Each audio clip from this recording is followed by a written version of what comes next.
I think there is something unique to AI. I think there's something unique to the ecosystem of AI in terms of like development and its like rapid increase in only a couple years. I think we as a community of professionals just working in the world like haven't maybe had time to adjust to the rapid growth and investment in AI. It's everywhere now. But the fact that it's everywhere, I think speaks to sort of this universality. It's sort of a major technological innovations that people undersell. If AI has ever made you stop and think, wait, what is happening? You're not alone. I'm Mo, and I'm a security researcher asking the same questions. On Curiouser and Curiouser, we're having open conversations with experts, researchers, and leaders working at the edge of this space, talking through how AI is taking shape, what's shifting, and how people inside the work are thinking about it as it happens. So join us and listen in as the conversation takes shape. Hello and welcome to Curiouser and Curiouser. I'm very excited to introduce James, who builds spaceships and rockets. 100% definitely the truth. He does that. Hello, everyone. I'm James Villarrubia. I'm a former Presidential Innovation Fellow for AI at NASA, hence the rockets.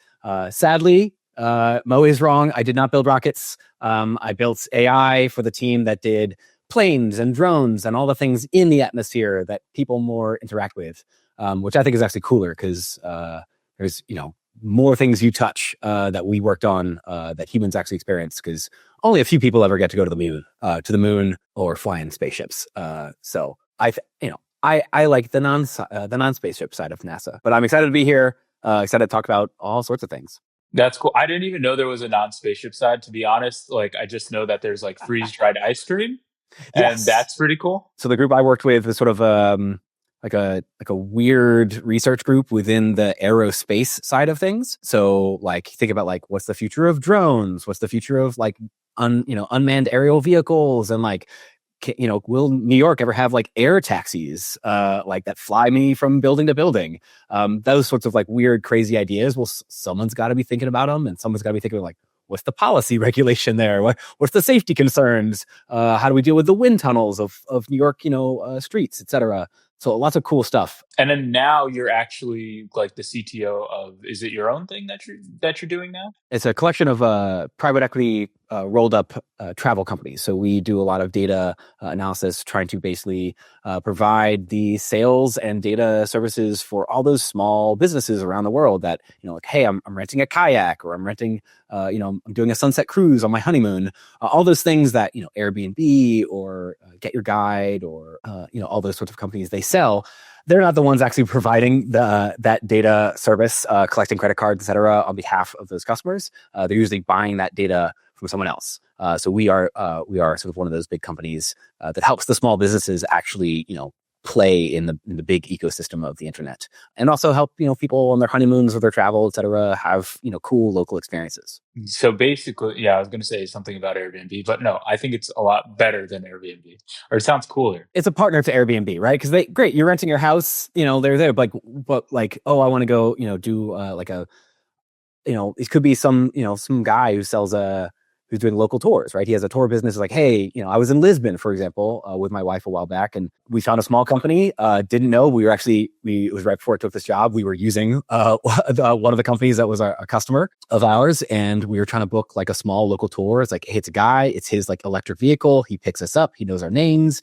He gives us like a personal tour of like 2 or 3 of the castles around Lisbon, like in the various periods in history. I was like, this is awesome. This is perfect. I would have never found this.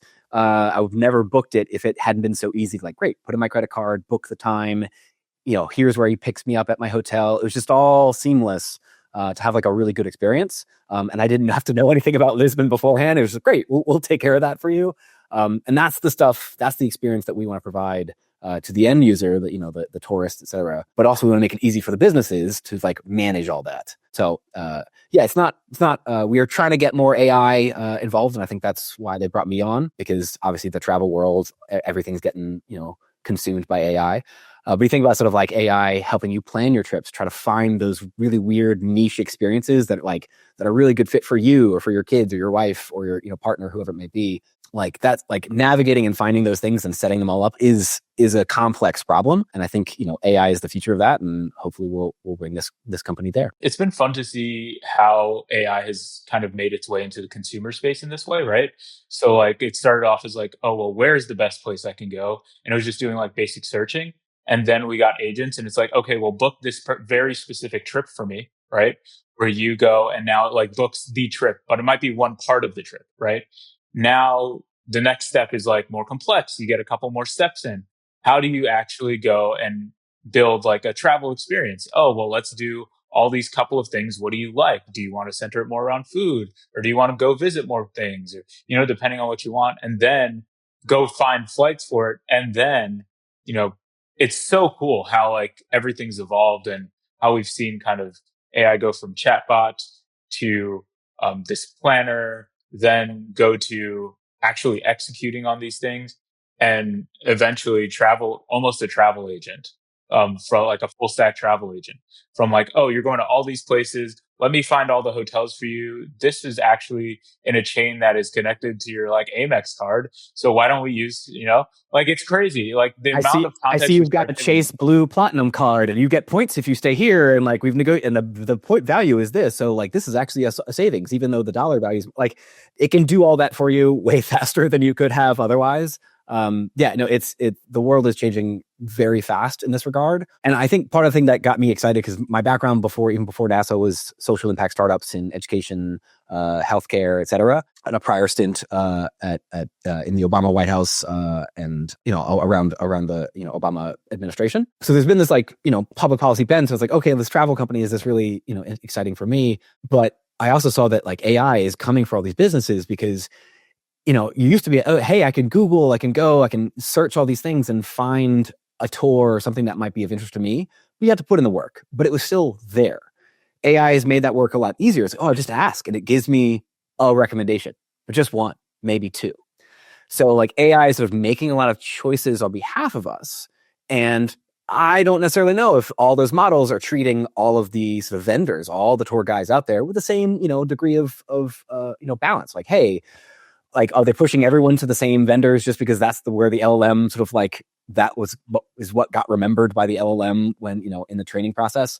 So I think there's a concern that a lot of small businesses will just get sort of left behind in the sort of coming AI replacing search. And I think it's like, well, if we can help them tackle that and stay out of that and give people better experiences, give them more optionality, it's a win-win, for a lot of small communities that depend on tourism around the world. You built also an educational AI for X Prize.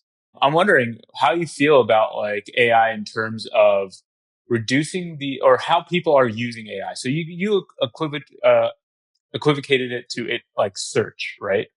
But I think we're seeing a lot of use cases where people are relying on AI for answers, and like not just like going to and finding the answer from search, but then going, copy and pasting that same answer and just kind of downloading it as knowledge into their own memory. It is changing.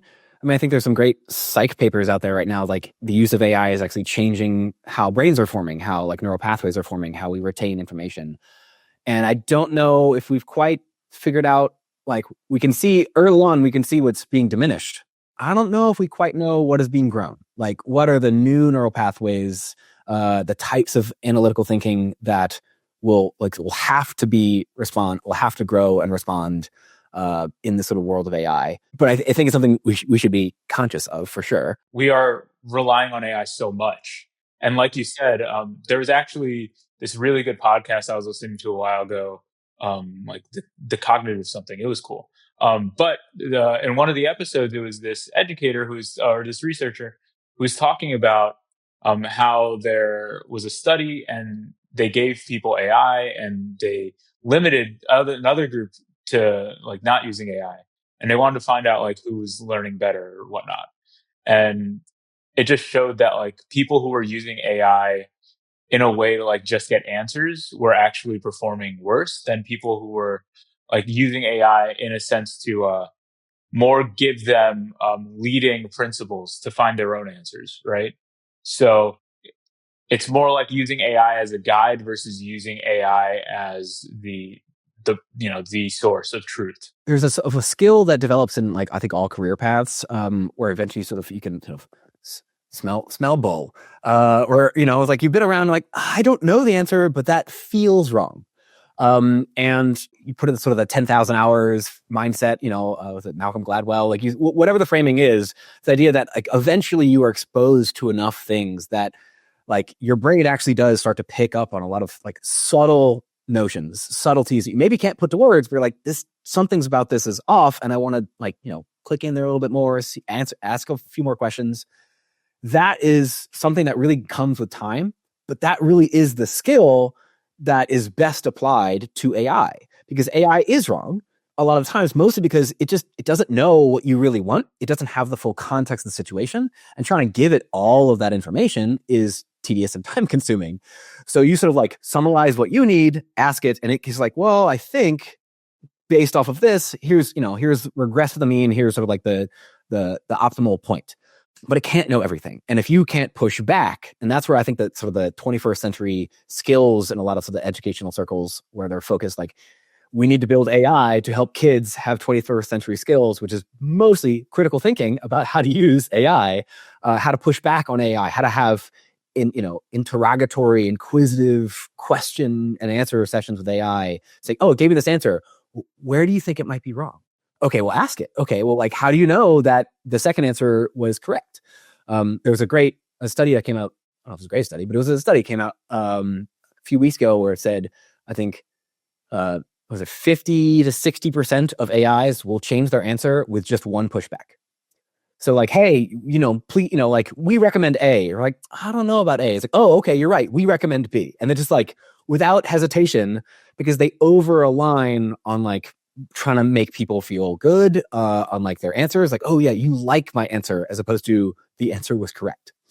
And until we, I think, as a culture, learn to figure like how we converse with AI in a way that is sensitive to that like high variance, high willingness to change answers, like we will struggle. People will struggle. But the people who are naturally maybe a little bit distrusting, I think will succeed. They are sort of coming to the game with that sort of critical lens.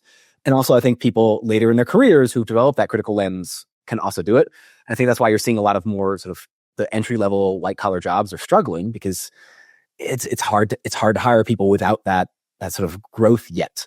But I think we as a culture will have to find a way to upskill those people into that critical thinking without having them waste 20 years doing the grunt work. I think one of the big parts about that too is ensuring that there's material that people can actually use and access. And again, like there's still like these tech deserts, right? In the United States even, right?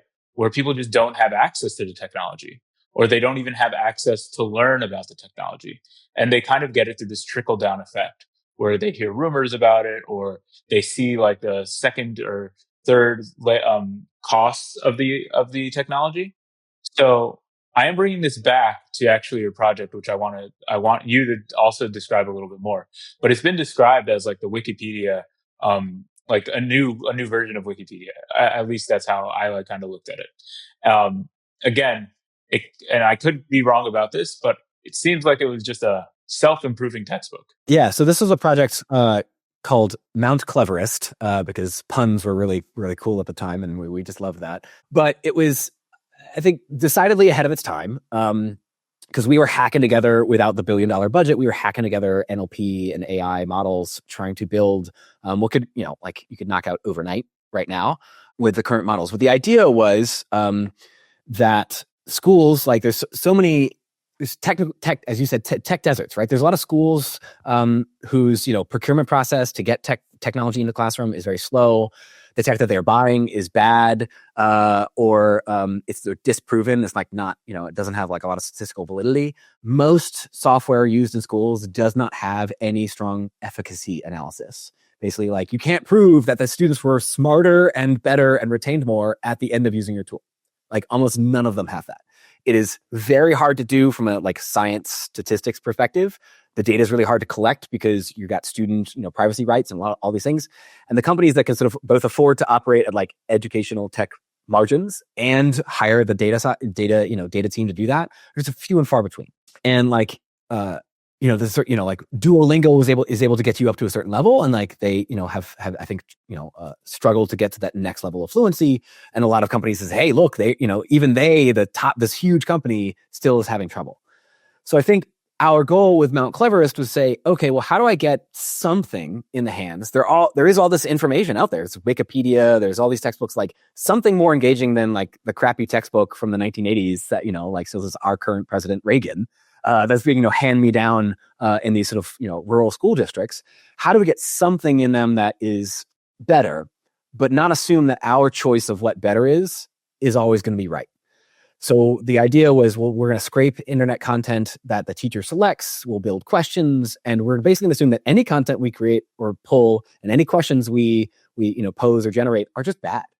And that helped because our AI wasn't very good, so the questions were actually sometimes really bad.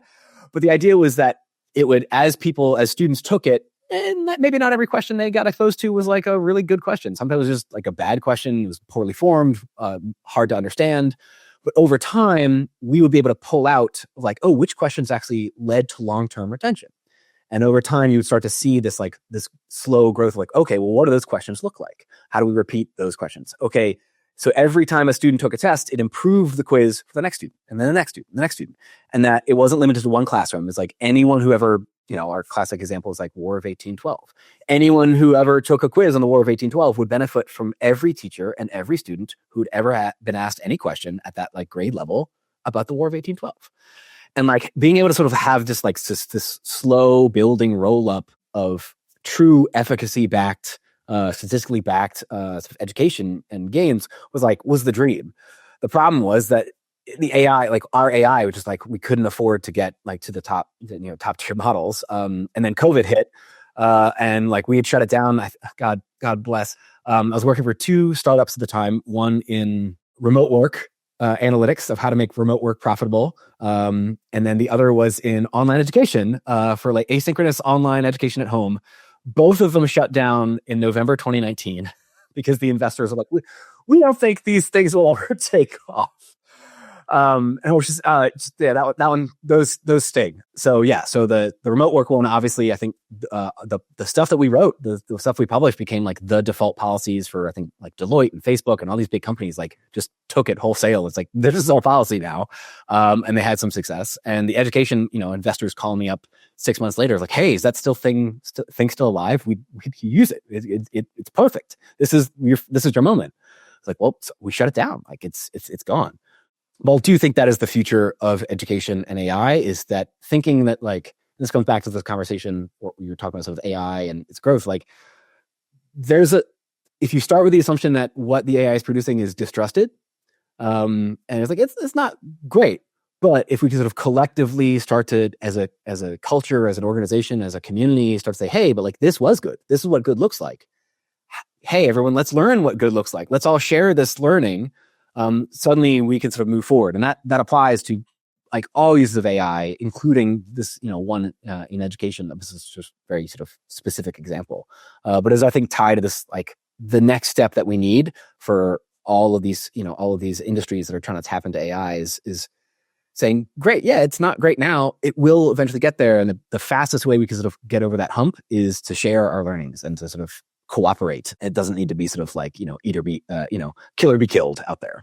I think having something that's more focused around continuous learning, but is also able to iterate, super important to just keep people like the neuroplasticity, kind of keep the connections alive, right? Because we don't want to lose that ability to like have to actually critically think and then actually go and read the material. I think there's a lot of interesting stuff with generating new questions. I think you hit the nail on the head. So I've been working with a great nonprofit as part of the American Education Research and Development Fund. It's a big fund, sort of DARPA for education. It's a group called Augment Ed, and they are like focused on this research problem, and they're kicking off some great work. But I think one of the conversations that we had, sort of the early days of design, was sort of thinking, like, what does the modern experience with AI look like for homework for students? And it's like, well, if we've always said, hey, we can ask a question and the student will give us the answer, and we're basically measuring, did they memorize the answer? It's regurgitation to some degree. And having those sort of like deeper essay-based questions is harder. It's way harder in earlier grades where like writing isn't as strong. They don't need to have the skills yet to communicate those sorts of ideas. But it's always been like a gap that we had this like just memorize all the facts, move forward. That has been a problem in our education system. I think AI has like said, well, if cheating is effectively with AI so easy that everyone has sort of a copy of the test from the prior year, then the test is useless. Just stop pretending, stop trying to make the test more useful. It will never be useful again. But what then becomes useful? It's like, well, great. Have it, ask the question and say, okay, well, what questions do you have of the story for your To Kill a Mockingbird? It's like, great. Well, here's something like, here's a statement that's like someone made about To Kill a Mockingbird. Do you agree? Why or why not? And if you can have an AI actually not give the answers, but just like probe. I was like, well, I don't like what in the book makes you think that? Like, hey, like what was the part of the book? Like, cite your source effectively, but like they don't have to like memorize the exact lines, but having that sort of interrogative conversation in a way that feels fluid and easy for, a fifth grader or sixth grader or eighth grader, whatever it may be, to have, not overly burdensome, not super technical. And the AI is not like, there's not some strict rubric. It's like, I just want to make sure that like, did the student engage enough to ask some critical questions? They had a novel idea and maybe they were rewarded that. Oh, no one's asked that before. That's really cool. No one's posed that idea. Like that sort of reward structure is again, only possible with AI. So I think, the way out of the, students are all cheating on tests with AI these days is like, yeah, well, the only way out at scale is really to get AI more into the classroom. And I think my concern for the next 20 some odd years is that education will takes that long for like those sorts of innovations to really take seat in the ecosystem. So the kids my kids, Gen Alpha, who will be going through school without, but not, with a lot, like as you point out, a lot of diversity in the accessibility of various tools and technologies. Like we're going to see a real chasm between sort of the haves and has-nots in education. COVID pointed this out. I mean, my dad, like even as sort of top tier schools, I was, talking to schools like, well, how can I help? How can I help? Even if we had deployed some of my AI tooling, it's like, yeah, well, not every household has a laptop. Certainly not 3 or 4 laptops, one for each kid. No. So, okay, now we have to take turns. Okay, well, 9 a.m. to 11 a.m. is the sophomore's time to get on class. And okay, then my fifth grader hops on because there's only one shared laptop. Well, they all have phones, but the phones can't do this because none of the software was designed for phones because for years, like, oh, no, we don't want phones in schools. And then COVID comes along and phones are the only at scale accessible device in the hands of every child to actually do that. But none of it was designed for that. So these are sort of like all the weird things that like the gotchas that are going to come for this ecosystem that AI is, going to introduce more of. And this is strangely, this is the stuff, these are the questions that group at NASA, like this is what we ask, like this, trying to play out these games and come up with solutions, usually to like drone and aerospace problems. But we were also looking at like, at education, like what does AI's impact on education due to the crop of aerospace engineers that will be coming up in 20 years? And will we have enough to support, the space economy for the US? They're all this is, interrelated. At the beginning of our conversation, you also mentioned there's another neural pathway that we really need to get ready for. And we don't really know what it is. Just this morning, I was having a conversation with our CTO, and we're working on a couple of really cool projects. And one of them was like trying to figure out, well, how do we we're trying to build like this agentic solution. How do you think about agents and how do you solve an agentic problem, right? You have to solve it agentically, but the only way you do it is by understanding agents enough to be able to implement them.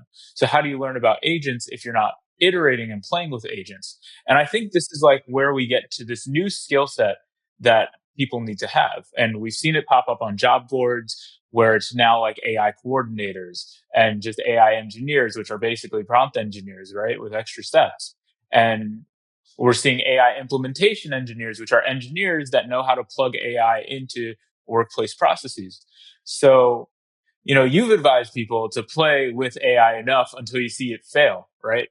And understand why it's making those mistakes, which is awesome. I think this is actually like a perfect example of like a new pathway that we need to start building, which I don't really know what it's called, right? Because this iterative motion isn't something that I think we've had to deal with. It's usually question answer. But now it's like like, what if something is doing all the work for you? What is this new observability kind of pathway look like now that you need to become more observant? As humans, we've always been observant, right? It's biological. It's what we needed for survival at some point. But at some point, it feels like with technology, it was very much like, okay, you do one thing, you give me a response. All right, we'll just keep going back and forth with this until something works. But now it's like, sit back and watch the screen is what a lot of people are doing. So it doesn't mean that this is the worst thing that can happen. It might mean that this is the next step in how we think about where engineering is today, where it needs to go, or like how do we evolve this? But I guess in a sense, how do you kind of get people comfortable with playing enough with these tools and failing in an environment where they feel like they can experiment, right? And I can imagine that this is something that you had a challenge with at NASA for sure. I mean, I think one of the things that excited me about when you all reached out about sort of coming on the show was like the title itself, like Curious and Curiouser. And I was like, great. Like I talk at length, like when I give keynotes, like it's always like the title is Curiosity in the Age of AI. It's the focus. And I think that has been sort of the linchpin deciding factor of like, I think people's ability to adapt in the current ecosystem. People who are like, I saw AI, I was like, nope, it's too complicated or it's too scary or I don't trust it. And I'm just going to put it to the side.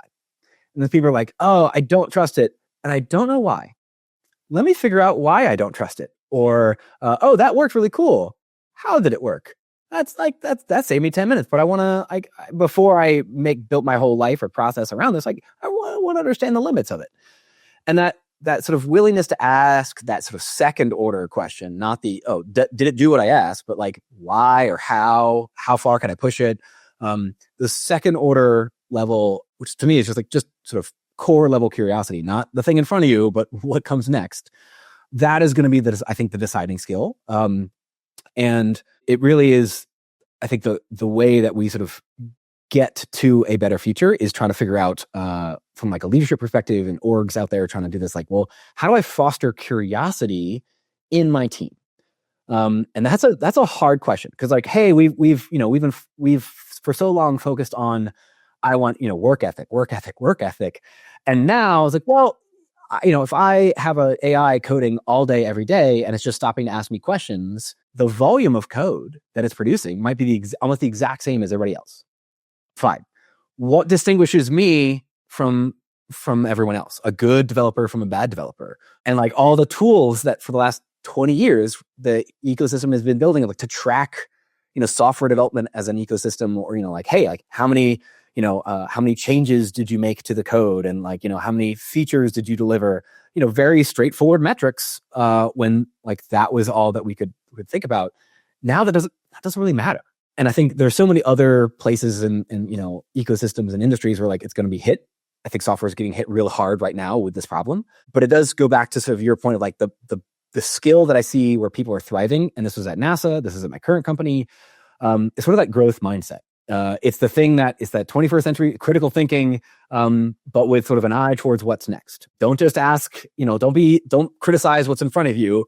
Imagine what could come and be critical of that before it gets here. Help think of that planning loop in your mind.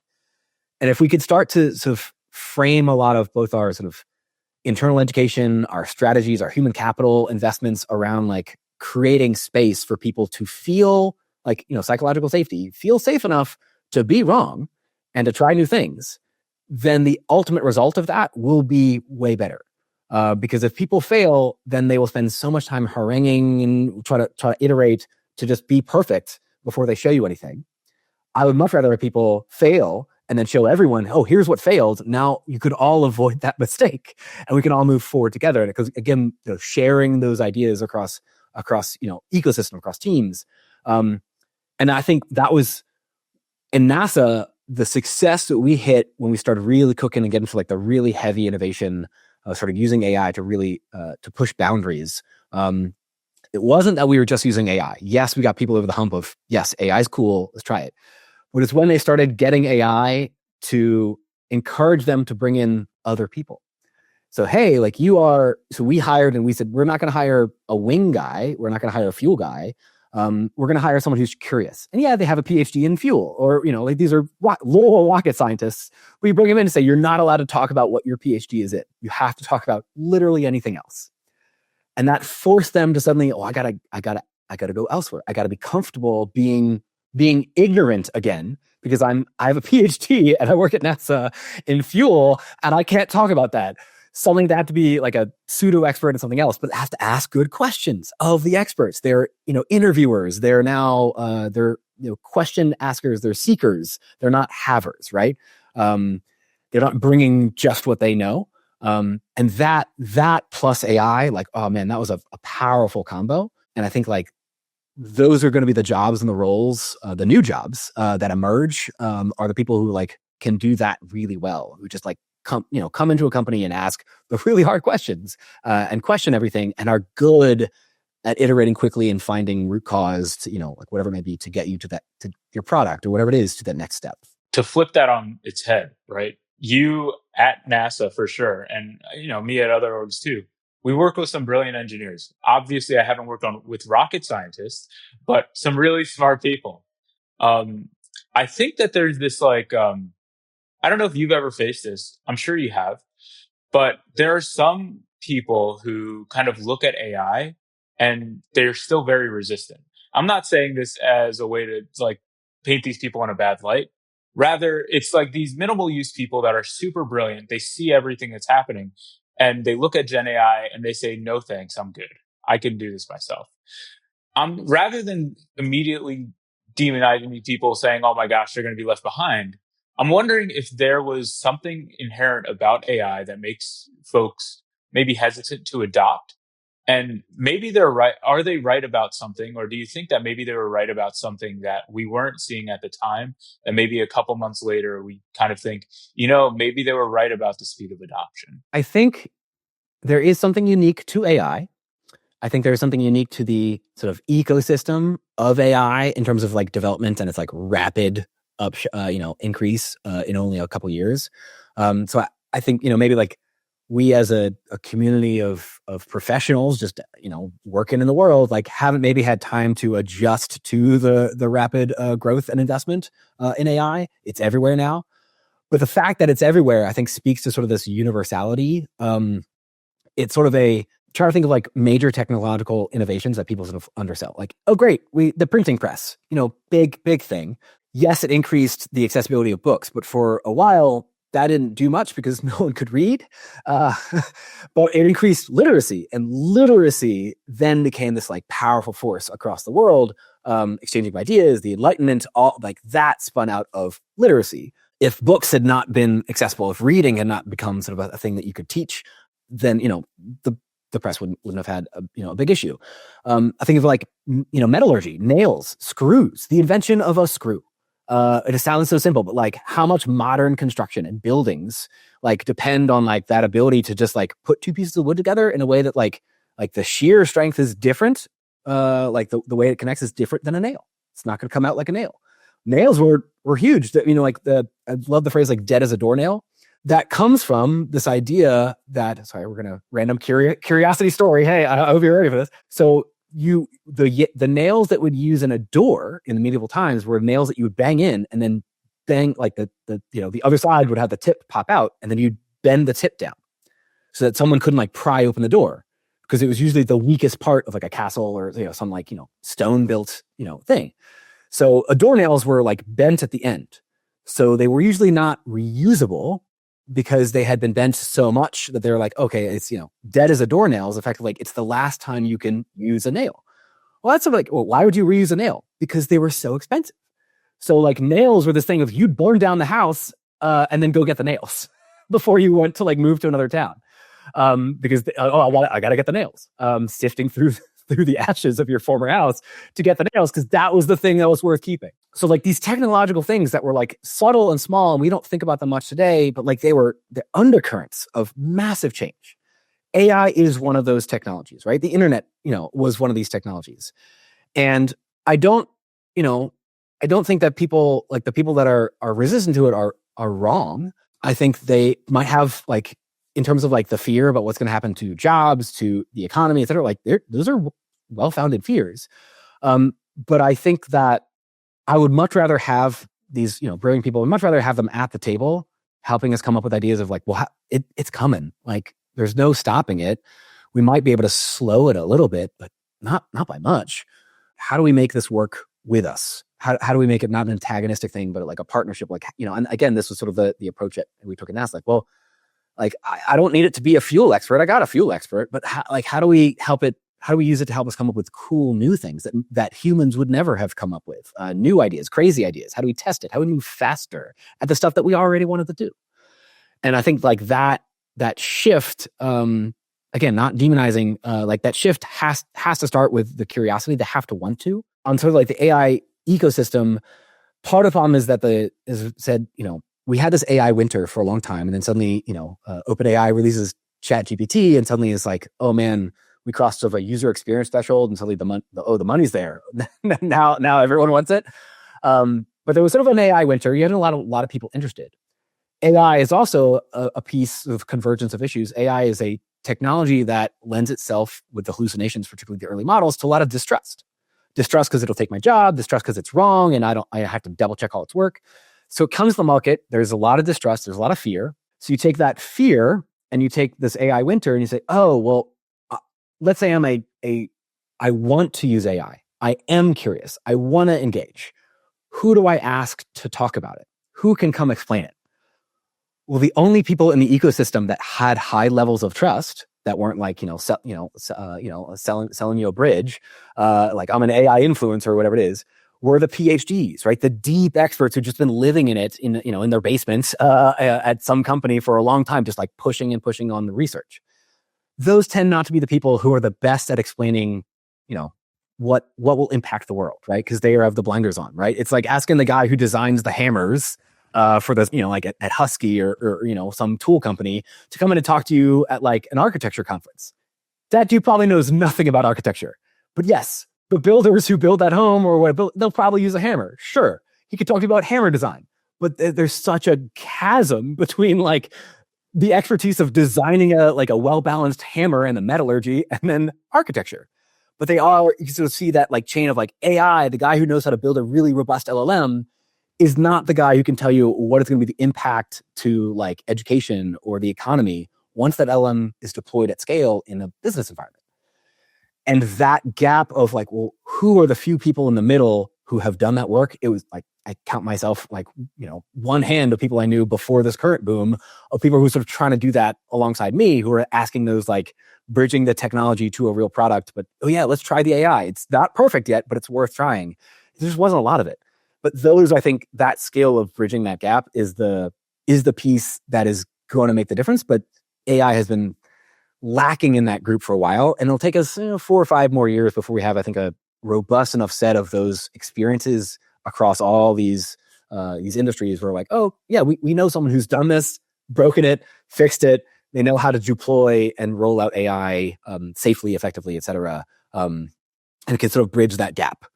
Which is why, again, like if you go to AI conference like 2 years ago, it would have, gouged your eyes out, ripped your ears off. It would have been so boring because they just didn't know what they're, here's a really, really super technical paper. And like, no one's like, what? Like, I'm a CEO. Like, what's this mean to me? It is getting a little bit better, but it's still not fully there. We're not fully baked. Yeah, I was going to say we're still cooking. We're still cooking. Yes, yeah.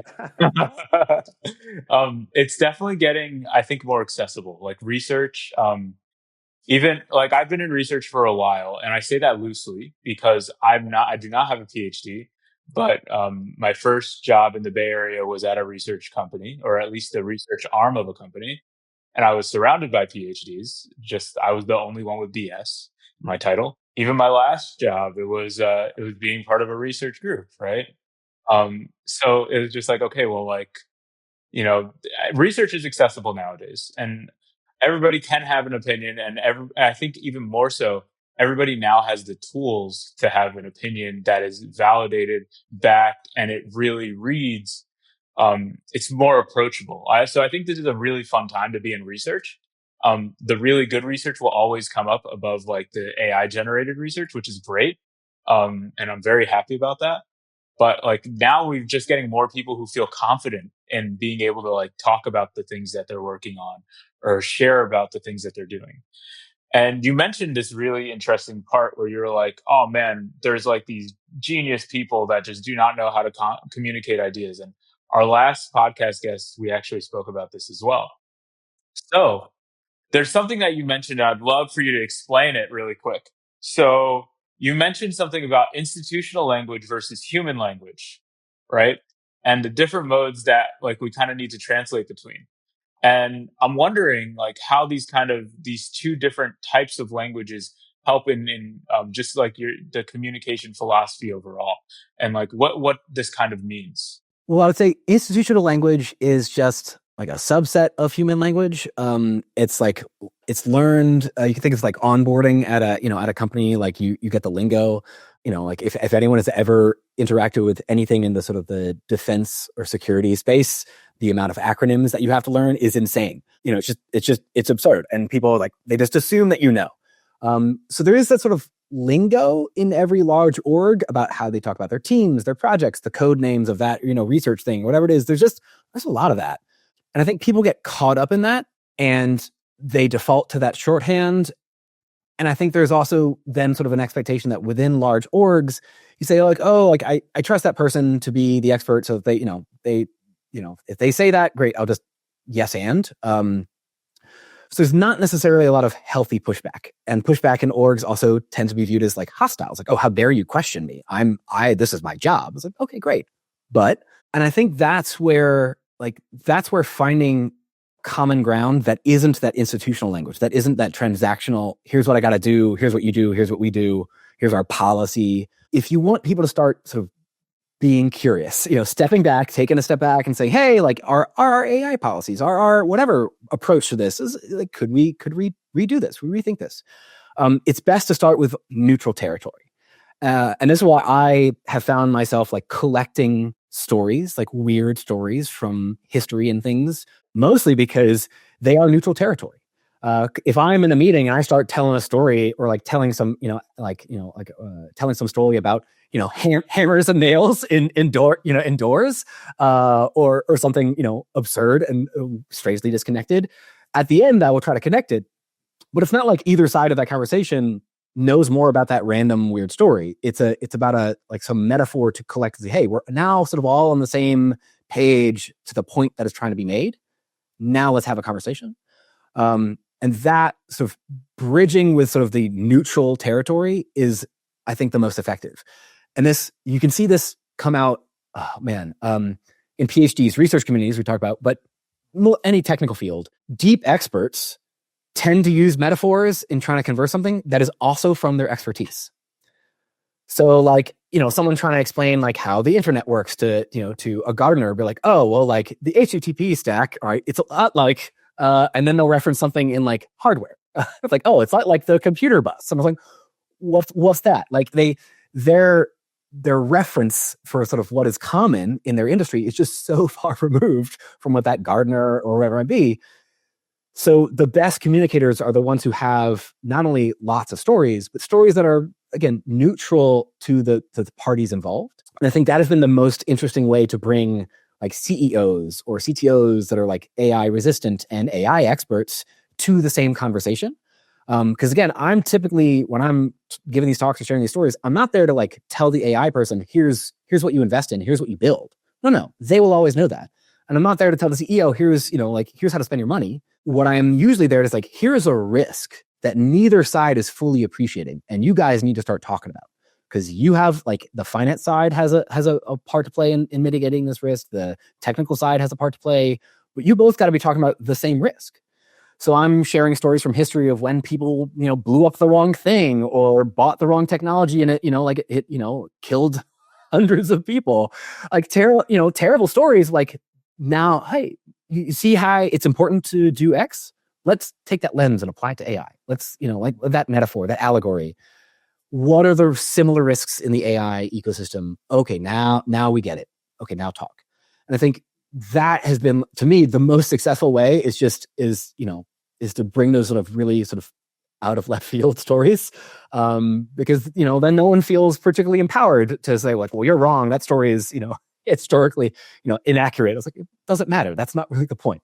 And that has worked really well. So for all the listeners out there, curiosity. These stories really will help you in a lot of ways. You made this incredible, crazy switch from NASA to travel. And we brought up this part about institutional language, which no longer exists in this, at least during this change. And you're stepping into an industry, like you said, where you are now the subject matter expert on AI, trying to bring it up, trying to get this adopted, right? I think you now, as the builder, right, you're still building all the time. And you now also are kind of tasked with shepherding, I think, this organization into the modern era. And you don't necessarily have all of the same exact institutional language that they have. And you're challenged with kind of bringing them up to, matter of fact, your institutional language. So how has that kind of been? I can imagine that, there's obviously a reason why they hired you and why they brought you on, right, as CTO, obviously. There's also this other part as CTO where you're now an executive and you now need budget for things. And you need to go and get people to say, hey, like or you need to say, hey, I need money for this. And they are going to say why. And now you need to explain it in their language, right? So what does bridging that gap look like? And I guess what are the different types of things or areas that you like to focus on when making these arguments for investments, either in different parts of AI or maybe to empower different teams that are using AI, or to even train ICs so that everyone has like a better skill set in AI? First thing I would say is that I tend to start in this is not my first sort of change management with AI. I think the AI has gotten really better. The job is still, I think, largely the same. And I tend to approach sort of like a lot of this stuff is like 90% carrot, all carrot, no stick, 90% carrot, very little stick. Because if you want people to grow and be innovative and try new things, you cannot. Fear tends not to be the best way. Threats tend not to be the best way to get that kind of action. You won't get more deliverables. You will not get new ideas. So if you're trying to be innovative, you have to build coalitions of the willing. And that is a hard culture to build, of like getting people excited. It's like, hey, like come, come on board. I'm the strange new manager with candy. Like, come to my lunch meeting, my brown bag, and I'll teach you stuff. And so a lot of it was sort of like showing them what could be done. And even with the ICs, like I've been having a lot of like one-on-ones and meetings and demos of like, hey, like let me show you how I code. Just like give me a ticket, give me a task, and like we'll do it together. All like 20 people in a room, and we'll play this game. And they can see, oh wow, AI did a lot, but they also see like where I pushed back, and they can ask questions like, why did you ask that? So they get to see again sort of that, what are the limits, and sort of learn and can mirror that, and then it hopefully brings up good patterns. So I think once you start getting sort of the people doing the hard work, the sort of in the weeds, and you understand like this, if they make these changes, this is what will happen in terms of speed, efficacy, etc. You now have at least a small data set that you can now take to management and say, hey, look, 70% of the team is not using this, 30% is. This is how much more productive that 30% is. If it's not productive, okay, what are we doing wrong? Like you fix it, find something else. But usually that coalition of the willing means you get more excitement. It means you can trust the data that's coming out of it because people are not lying to you about usage. And then you can get real data. You can bring that and you can make your business case of like, now let me get the laggards, to come on board, that long tail of sort of buy-in. And that's sort of like how you sort of shift that culture towards sort of new things. It is slow. It is not something that can be done overnight. It's not something that can be done like, top down. You can't be like, go be smart and use AI. You can just provide opportunities and space, and maybe positively incentivize. But that's really only the best way. And I think one of the things that is discounted a lot as an expert is, as an outsider, when I come in, I have no political cachet. They don't know who I am. And like, yeah, oh, you're a guy from NASA. Okay, whatever. I don't know, for example, the travel industry. I've had to learn a lot. And there are a lot of people in my company who've been in it for 15, 20 years. They know way more, but all the weird little gotchas of like how they do this, weird accounting to like, to do bookings or, taxing this, but it's a reseller rate over here. Like it's absurd. And I was like, I would never guess this. AI could never guess this. That expertise is still very valuable. And as you got to respect that, it's like, I'm not here to blow up your life. I'm trying to make it better. But coming and say, hey, you can help teach me, I'll help teach you, and we can go together. Again, a coalition of the willing. And if you don't respect that, if you don't sort of acknowledge that you don't know everything, then you won't get the buy-in. It's even better if you can train that person who's excited, that first, that star student who's like, oh man, I really want to try. Thanks for helping. And say, great, you teach the next class. Like you host the brown bag. I'll schedule it. I'll make everyone show up. I'm still a CTO, but you host it. Because they would much rather hear it from you. And if there's anything really hard, I'll step in and like, oh, actually, that's a hard question. Let me take that one. But having it come from within, I think gets better buy-in. People like, to see their peers learn and grow. And it feels, again, it makes them feel like, oh, I can do this. And I hope, any of my teammates listening to this, they get that. And if they are excited about new stuff, please volunteer for the next brown bag.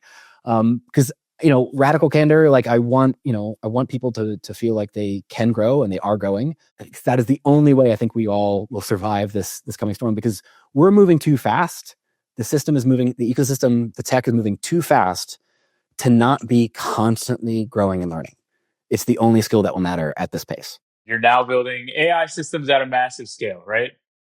So here's the question every parent with a curious kid is actually wrestling with. Everyone. So there's a lot of pressure on you. So your 10-year-old comes home from school, plops down at the kitchen table and says, Dad, my teacher says AI is going to do all the thinking for us. So why should I bother learning the hard stuff? What do you tell them? And more importantly, what do you show them? Yeah, this used to be easier because the models were worse. It's harder now. But I would say I am worried about this with my kids. I have a 3.5-year-old and a 1.5-year-old. Like I don't know what school will be like when they actually are like doing real learning. I would say it's the same thing I tell a lot of people who are professionals, is that I would say, okay, let's sit down and I'm going to show you AI. And we're going to, oh, look how cool it is. Look at all these fun things we can do. And then I'm going to start showing you like, well, where is it wrong? And I think the challenge you'd have like with 5-year-olds is that they don't know what's wrong yet. They don't know enough to like, oh, that's the wrong answer. A 10-year-old should, right? They should have some things that maybe like they just know about the world. So showing it that AI can make mistakes is a good first step. And I think if you want to gamify it, it's like, okay, well now the game is like, how can we make the AI wrong?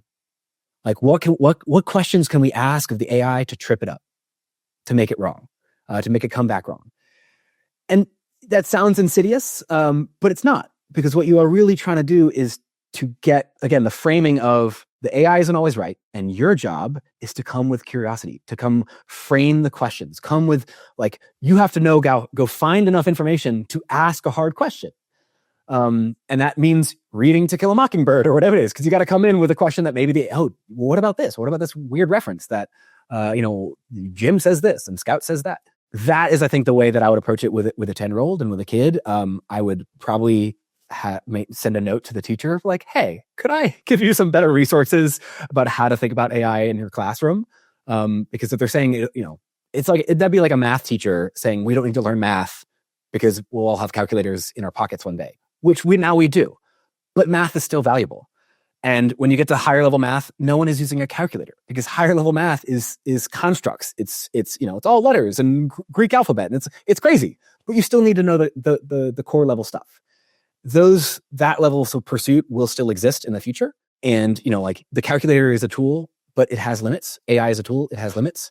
So let's figure out a way, teacher, parent, student, of finding those limits and then being creative about like how we sort of learn from both, right? It's, having, one foot into the AI world and one foot out, and being critical about, which way we lean. Cool. Well said. And honestly, I think one of the things I would love to do this. Maybe I should go volunteer somewhere. I would love to like go to a classroom and just like pen test AI right there and just make it say a bunch of funny things. And I bet like not only would I create the coolest generation of like pen testers, but I think showing them that like AI lies and AI isn't the smartest person in the room would really level set some of their expectations. And I think that's the problem. Right now, there's so many inflated expectations and around AI where it's like we've made it so perfect and it can't be wrong. Like it's just not beneficial for us if it's wrong. And I think with these next coming generations, I think showing the mistakes that it makes and showing how bad it can be is going to prepare them for when it's really good. To be really like still skeptical, still curious, still, knowing that yes, it may be right and it may be even more right than them every once in a while, but it's not going to be right every time. Let's say AI gets really good at coding.